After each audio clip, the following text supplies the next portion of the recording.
మావోయిస్టులు తెలంగాణ బంద్కు పిలుపునిచ్చారు. ములుగు జిల్లా చల్నాక ఎన్కౌంటర్కు నిరసనగా బంద్ జరుగుతోంది.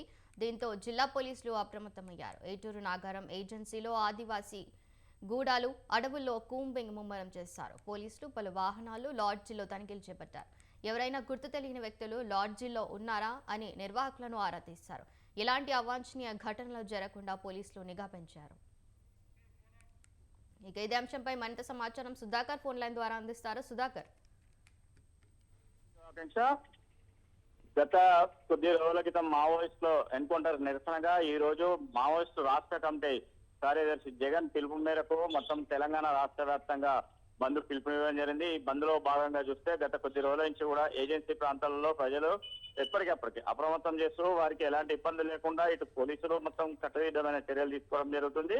గత 2 రోజుల నుంచి చూస్తే, ఎందుకంటే గత డిసెంబర్ 2వ తారీఖు నుంచి నిన్నటి వరకు 8వ తారీఖు వరకు మావోయిస్టు వారోత్సవాలు నిర్వహించడం జరిగింది. ఈ వారోత్సవాల భాగంగా కూడా ఎలాంటి అవాంఛనీయ ఘటనలు కూడా జరగకుండా ఇటు మావోయిస్టులు కూడా ఎక్కడ కూడా ఎలాంటి ఇబ్బందులు చేయకుండా ముందస్తు జాగ్రత్తనే అక్కడ ఉన్న కొంతమంది అధికారులు అయితే ఎవరైనా నెట్ లిస్ట్ లో ఉన్నవారైనా వారిని కూడా మొత్తం రాజకీయ నాయకులను కూడా సురక్ష ప్రాంతాలకు కూడా తరలించడం జరిగింది. కానీ ఈ రోజు మావోయిస్ట్ బంద్ పిలుపు మేరకు ఏజెన్సీ ప్రాంతాలకు చూస్తే, ముఖ్యంగా ఏజెన్సీ ప్రాంతం గోదావరి పరివార ప్రాంతం ఏదైతే ఉందో ఆ ఒక ప్రాంతాల్లో ఏటునాగరం ముళ్ళకట్ట పెట్టి, ఎందుకంటే అక్కడ ఛత్తీస్గఢ్ మహారాష్ట్రకు సంబంధించిన రహదారి కాబట్టి అక్కడ క్షుణ్ణంగా ప్రతి ఒక్కరిని పరిశీలించడం జరుగుతుంది. అదే కాకుండా చూస్తే ఇటు భూపాలపల్లి జిల్లా కాళేశ్వరం రహదారి పైన కూడా అంతర్జాతీయ వంతెన పైన కూడా ఇటు పోలీసులు భారీ బందోబస్తు కూడా నిర్వహిస్తున్నారు. ఈ యొక్క బందోబస్తు నిర్వహించడం కాకుండా ప్రతి ఒక్కరిని ఇటు మహారాష్ట్ర నుంచి తెలంగాణ బార్డర్కి వచ్చేవారిని కానీ ఇటు ఛత్తీస్గఢ్ నుంచి వచ్చేవారిని కూడా క్షుణ్ణంగా పరిశీలించి వారి దగ్గర ఏమైనా మరణాయుధాలు కానీ ఇలాంటివి ఉన్నాయని చెప్పేసి వారి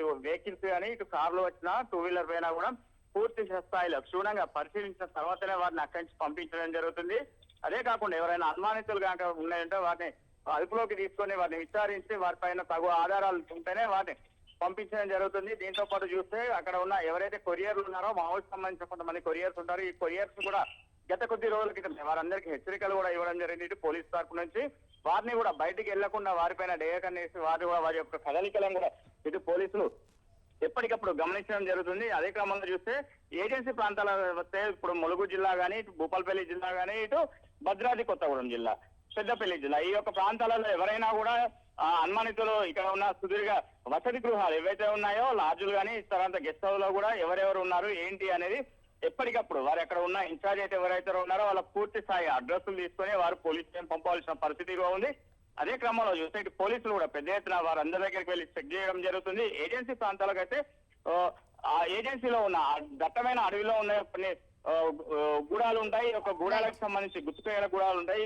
గూడాలకు సంబంధించి వారు కూడా ఎవరైనా వచ్చిపోతున్నారా ఏంటి వారి యొక్క రాకపోకలను కూడా వారు మొత్తం డేకంతో పాటు పరిశీలించడం జరుగుతుంది. కొంత సుదూర ప్రాంతాలను అయితే డ్రోన్ సహాయంతో కూడా వీరు మొత్తం ఎక్కడికెక్కడ జలగడ పట్టడం జరుగుతుంది. పోలీసులు ప్రతినిత్యం కూడా ఎక్కడ ఉన్నా కూడా ఎవరు కూడా అనుమానితులు ఉన్నా కూడా అదే కాకుండా ప్రతి ఒక్కరు కూడా కూంబింగ్ కూడా నిర్వహించడం జరుగుతుంది.